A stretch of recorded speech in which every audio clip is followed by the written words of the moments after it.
Thank you so much for clicking on my video. And if you're returning, welcome back to my channel. Today, I'm going to be talking about an article in Vanity Fair that's talking about Jeremy Clarkson.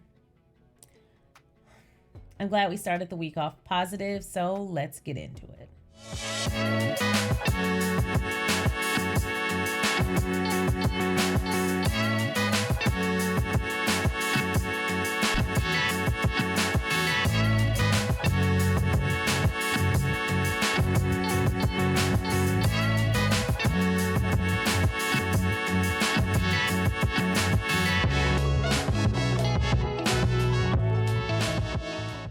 Once again, thank you so much for clicking on my video. If you have not already, feel free to go ahead and like this video, subscribe to my channel, and turn on that notification bell. I want to say a big hello to all of the subscribers, the viewers, and the members, and I'm going to curtsy to the royal court. Thank you so much for all that you do.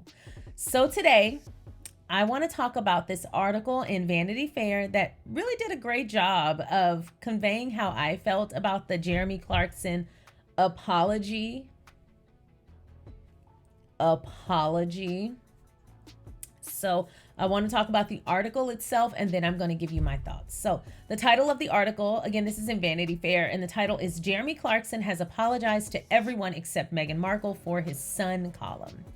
In a lengthy Instagram apology, the Didentious TV host said he wasn't trying to advocate violence when he wrote about his dreams of the Duchess being publicly humiliated. And this is written by Aaron Vanderhoof.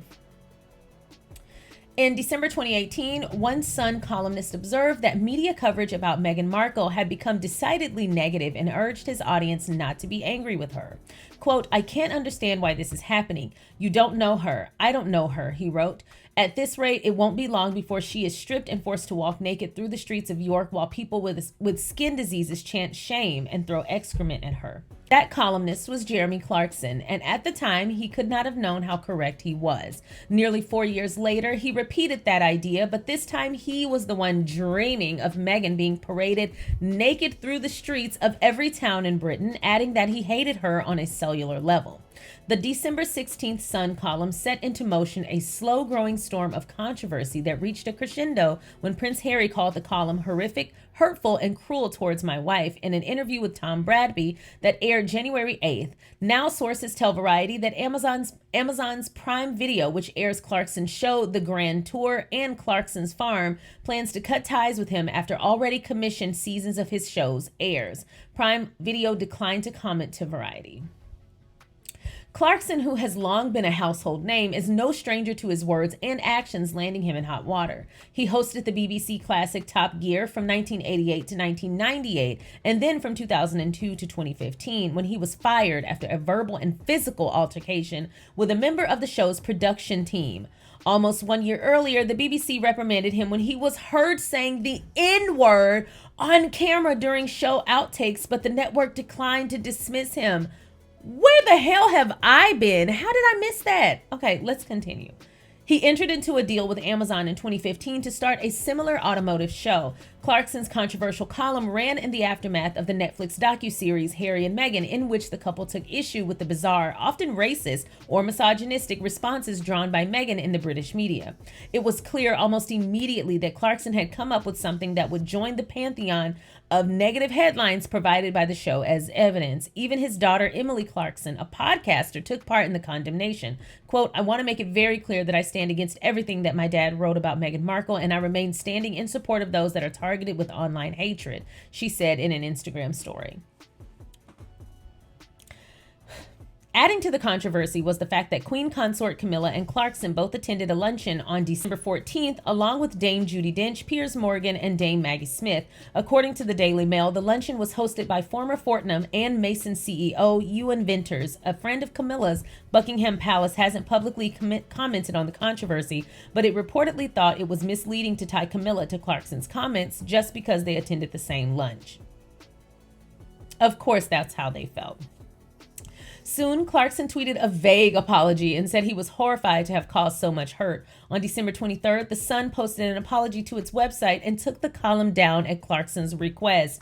Still, the rancor continued into the new year, and after Harry's contribution to the discourse, Clarkson posted a lengthier apology to his Instagram account.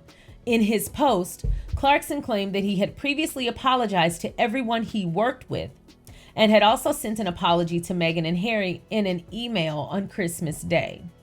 So even in that, if that's true, let's work from the belief that that's true. Even in that, why Christmas Day? See, he's still trying to monopolize their time and energy. Why would you ever address anything like this, regardless of what you're saying about it, on Christmas? So he's still, even in his fake ass apology email, he's still trying to monopolize their energy. Like, pay attention to the breadcrumbs. It's clear that he's trying to continue to be shady. Those kinds of thoughts that produced what he wrote in that column, those types of thoughts and the belief system that's behind that, that's not something that goes away because you got a pat on the hand. That's not something that goes away because of any external consequences at all. That's something innate within you. That's a belief system, and only you can upend that. And so I fully believe that he still feels whatever he felt before that made him attack Meghan in that way. And it definitely was an attack. And like I said before, it was a manifesto. Whatever it was that propelled him to make those statements and to feel the way he felt before he wrote those statements, before he obsessed about her to the point that he was grinding his teeth at night, losing sleep over her. Before he felt whatever he felt before he said whatever he said, I do not believe whatever that was, whatever that racist and misogynistic bug was, has been cured in 30 days. Absolutely not. But let's continue the article. Quote, on Christmas morning, I emailed Harry and Meghan in California to apologize to them too. Not apologize to Meghan, who the statements were about. I'm apologizing to Harry and Meghan too, in addition to the other people I apologized to first. What's not clicking? Quote, I said I was baffled by what they had been saying on TV, but that the language I'd used in my column was disgraceful and that I was profoundly sorry. According to Variety, the post came just hours before Amazon canceled a long-planned promotional event for the show Clarkson's Farm, which had been set to take place on Tuesday morning. Later, a spokesperson for Harry and Meghan disputed Clarkson's version of events in a statement to People. Quote, on December 25th, 2022, Mr. Clarkson wrote solely to Prince Harry, the Duke of Sussex, and failed to include Meghan, contrary to what Clarkson claimed. The contents of his correspondence were marked private and confidential. The spokesperson also took issue with Clarkson's rhetoric beyond this specific column. Quote, while a new public apology has been issued today by Mr. Clarkson, what remains to be addressed is his long-standing pattern of writing articles that spread hate rhetoric, dangerous conspiracy theories, and misogyny. The statement continued, quote, unless each of his other pieces were also written in a hurry, as he states, it is clear that this is not an isolated incident shared in haste, but rather a series of articles shared in hate. Let me say this, just like she managed to plug Daily Fail, Meghan be stinging their asses with her words. I know that's right. 2018, Clarkson has also been the host of the high-profile game show Who Wants to Be a Millionaire on ITV. On December 20th, ITV's director of television, Kevin Ligo, said he thought the column was awful, but added that Clarkson would keep his job with the network. Then you didn't think it was too awful.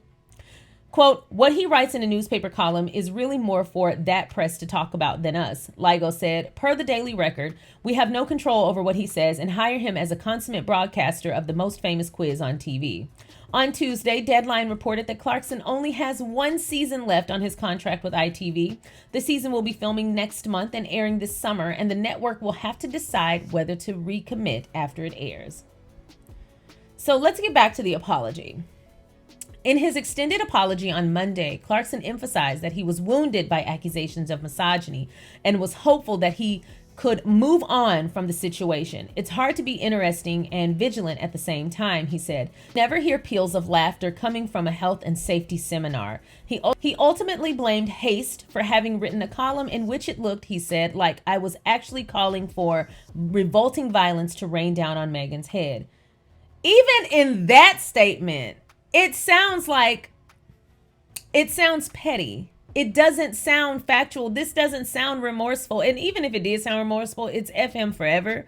But I truly feel like he's still trying to play in their face. Like everything he says is like, gotta be witty and gotta be funny and I gotta hit back. And it's just like, dude, grow up and get some help. Anyway. Clarkson disavowed what he said was a Game of Thrones reference in the original column and expounded on his record of featuring women on Top Gear, but it's hard to read his 612-word apology in full without feeling some lingering resentment toward Meghan herself. Exactly. Like everything he said, it feels like I'm doing this because I have to. It feels resentful. It feels petty. It's that negative misogynistic energy that speaks louder than any words you could ever say. When you have resentment towards someone, everything you do bleeds that. It literally bleeds out of your pores when you resent someone, especially when you resent someone for something they have no control over, which is your intimidation from that person. You are jealous of Meghan. You are obsessed with Meghan, and you cannot stop thinking about Meghan. You cannot stop talking about Meghan. And it's clear that that has nothing to do with Meghan. It has more to do with your obsession of her. She cannot control the trolls. She cannot control the people who hate her for no reason. And that reason is really steeped in racism and misogyny. And the fact that he's more upset at the outcry at his words than what he actually said is the common running theme throughout all of this. It's just like every other racist who gets caught. It's just like every other misogynist who gets caught. It's just like every other person who is not remorseful for what they've said or done. And they're more upset at the fact that they have to deal with the consequences, because why me? He's really committing that Karen behavior. I don't want to change. I don't feel bad for my actions, but I shouldn't get in trouble. Why me? Why me? It's just very lame. It's just very late. It's just very disgusting. And I'm so glad that their spokesperson read his ass down, because it was very clear that nothing that he said was actually remorseful. It's clear that there was no intent to change his actions or his behavior. And not only that, but it's just like what he said, it's really hard to be interesting and vigilant at the same time. You know what you could just start with? Not being racist and not being misogynistic. And I think the rest would take care of itself. There are 1,000,001 comedians who know how to be funny without being assholes and without being dangerous to other people. Inciting violence towards a person or a group of people is not funny. And the little quip wasn't funny. There was nothing humorous about what he said. As a matter of fact, I started worrying about him a little bit. I said, shit, he needs some help. He sounds like he's one flew over the cuckoo's nest. Like, you might walk in on him and he might be dangling from the ceiling fan. Like, he sounded like he was obsessed to the brink of possible self-harm. He didn't sound well. Even beyond like my anger at how he spoke about Meghan, because what the hell was that? Like, you're inciting violence against her. First of all, let's say no one else took the bait. Let's say no one in the world is as dumb as Jeremy Clarkson and would take this to mean that they should also commit violence towards Meghan or other women that they have the same feelings about. Let's say no one else has those feelings. Let's say that. She still doesn't deserve to be talked about in that way, period. She doesn't deserve that. She has literally, first of all, nothing she could do could constitute that type of rhetoric about her. Let's start there. But there's nothing that she's done that could even justify a foul word about her, much less this violent, disgusting, toxic commentary. And the only reason it got as far as it did is because it's gone unchecked all this time. And I'm glad that their spokesperson wrote, okay, well, maybe it is haste that got you caught up this time. But what about the other articles that you've had years of perpetuating? Exactly. This is years on end of him just him and others attacking Meghan. And I'm glad Harry called it out. Some people said Harry was petty for talking about it. I said, what the heck? I would hate to be your wife or anybody in your house. Because I tell you what, if somebody said anything remotely close to that about me, I want my husband to be burning shit down. I'm glad Harry used his opportunity to speak on the matter. The manner in which he spoke on the matter didn't incite any type of blame on him or Meghan. He was very calm, very collected. He wasn't over emotional. He was very matter of fact, and he was very honest. And I was glad that he spoke out about it, because it was disgusting and despicable. I could not believe when I first read that article, I said, this is not a well person. My initial reaction was to be pissed off because of what they said about Meghan, because she didn't deserve it. But then my second reaction, after a little while of it being on my mind, I said, this man sounds like he about to jump. Like, he sounds like he's crazy to the point of doing something to himself because he can't physically manifest her. He sounds obsessed with Meghan. He sounds like the type to make a Meghan shrine in the back of his closet and go in there and just slap happy with himself while he's looking at her picture. Like, he sounds like obsessed. He's giving me Helga from Hey Arnold with the gum shrine of Arnold in her closet. Like, The fact that he said he loses sleep over Meghan to the point, and he grinds his teeth, like he shreds bone thinking about her. And then it's not even thinking about her, it's imagining scenarios in which she's naked and being abused. He needs to be on every airport watch list. He needs to be being investigated by sex trafficking activists. He needs to be looked at. People don't just come up with stuff like that. People don't just think stuff like that. And yes, it's a reference from Game of Thrones, but the way he packaged it, that was all him. So he's the one who needs some help. And the fact that he tried to take their Christmas by emailing them that shit on Christmas, that was intentional. Just like the writer said, everything he said about Meghan so far, his entire 612-word apology was latent with resentment towards Meghan. And at the end of the day, I want someone to look him straight in the eye and say, why? What has she done? When did you meet her? Have you gotten to know her? How do you know her? What do you know about her? So why does all this rile up in you? I was a lot taken aback, not only by his initial statements, the follow-up statements, that trashy tweet, and the profile pic on the tweet was very snarky with the goggles. Like, all of his behavior, it showed how small and classless he was. But people who can say and do things like that, they don't have any self-respect to begin with. So appealing to their sense of moral code, that's not going to work. You have to hit a person like that where it hurts. Because in order for him to acknowledge your appeal to his moral code, he would have to have a moral code. And a person who would say a thing like that doesn't have a moral code. A person who would say a thing like that doesn't have any self-respect or dignity. And so you're not going to be able to appeal to them and their senses in any way because they don't have sense. So you got to hit that kind of person where it hurts. And I'm glad that he's starting to lose some of his opportunities because of it. But I think more people need to stand up. All of his bosses need to say, we don't align with that message. But unfortunately, that's not going to happen because they do. Let me tell you this. I could think you are the most talented person in the world. You could come work for me and I could think you're great. But the moment I hear you say some racist shit, the moment I hear you say something misogynistic, you're gone. Just like I had 3 subscribers who I thought were great. We've talked on Twitter. We've talked on We've talked on YouTube. They've commented on a few of my Instagram pics. And they commented on one of my videos where I was discussing Archetypes podcast by Meghan. And she was interviewing Michaela Ray Rodriguez, MJ Rodriguez from Pose. And they commented, and this happened 3 times, transphobic comments. And I'm sitting there like, what? Like, my world kind of spin a little bit because I'm like, how are you finding a home on my channel and you harbor these kind of beliefs? I would hope that I would present myself and my material in such a way that you would feel wildly uncomfortable to be here. I do not stand for transphobic or homophobic comments at all. At all. I take that very seriously. I don't think it's funny. Ain't nothing you can say to make me chuckle or laugh. It ain't cute.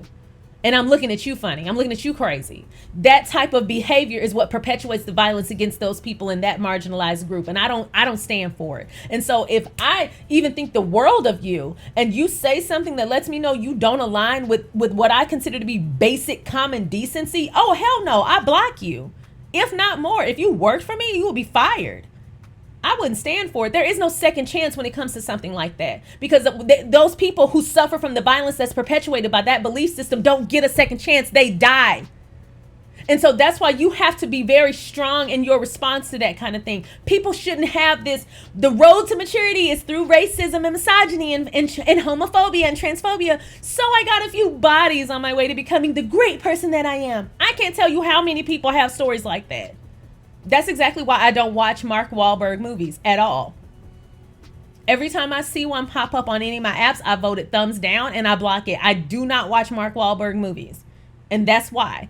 And there's a number of other celebrities who I found out things about them. And on their road to fame, they just had to stop off and be a little bit racist, but that's okay. No, it's not okay. Because those people that you scarred for life, they're going to be dealing with that trauma forever. On your road to greatness, you just harmed their route to life.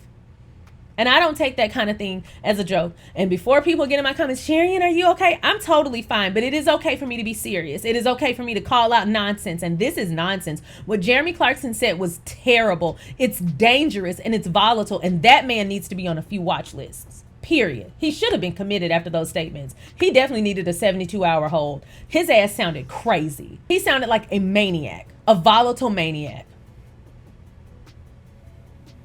Hell, he sounded like them incels. So anyway, I'm glad this article called him out. It's linked in the description box below, but this was written by Erin Vanderhoof, and she did an excellent job of being like, so you apologize to them and him and that person, but not Meghan?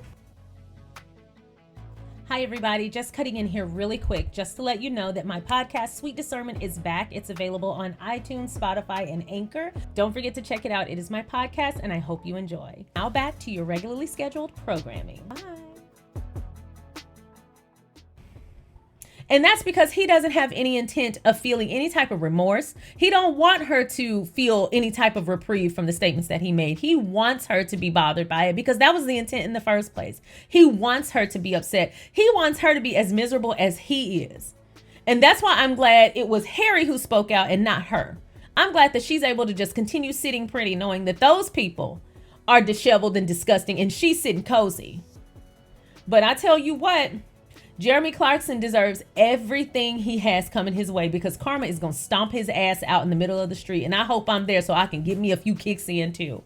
So that's all I've got for you today. Sorry that this one was kind of a drag. I try not to end on such a hostile note, but this Jeremy Clarkson nonsense really offends me. I try not to talk about it if I can avoid it. So I waited to see the follow-up to his apology, and I tried to wait until as much information could be gathered as possible so I could just one hitter quitter. Here's a conclusion to that scenario. If you haven't seen my original video on the matter, feel free to check that out. It's the I Stand With Meghan video. But I really appreciate you guys watching the video, commenting, liking, and interacting with me. It's really great to have your engagement. Feel free to like this video and subscribe, and I will see you next time. Bye.